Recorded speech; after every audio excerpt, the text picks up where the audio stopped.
आणि वायकरांना नुसी नोटीस आली, दोनदा चौकशीला बोलवलं। हा माणूस जो माणूस ढसाढसा रडत गेलेला आहे, अमोल कीर्तीकर आणि शिवसेना शिंदे गटाचे रवींद्र वायकर जे दोन्ही उमेदवार ईडी चौकशीला सामोरे गेले, दोघांवरही घोटाळ्याचे आरोप आहेत। हेच मला तुम्हाला सांगायचं आहे की एक ईडी चौकशीला सामोरा गेला अमोल कीर्तीकर, तो डगमगला नाही। कोण डगमगत नाही? ज्याच्या मनात पाप नाहीये तो डगमगत नाही, ज्याच्या मनात आत्मविश्वास आहे तो डगमगत नाही, ज्याला माहिती आहे की मी काही चुकीचं केलेलं नाहीये तो डगमगत नाही। आणि वायकरांना नुसी नोटीस आली, दोनदा चौकशीला बोलवलं, ढसाढसा रडत गेलेत ते। हा माणूस जो माणूस ढसाढसा रडत गेलेला आहे, सरेंडर झालेला आहे, पायाशी लोळण घेतलेला माणूस आहे, शरणागती पत्करलेला माणूस आहे, हा माणूस लोकसभा काय लढणार?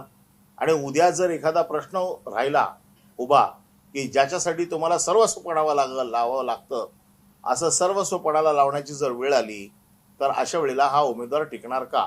त्या विरोधात अमोल कीर्तीकरांनी सगळा संघर्ष केला, ईडीच्या चौकशीला सामोरे गेले, ईओडब्ल्यूच्या चौकशीला सामोरे गेले, विचारलेल्या सगळ्या प्रश्नांची उत्तरं दिली आणि ते आजही ताठपणे उद्धव साहेबांबरोबर उभे आहेत।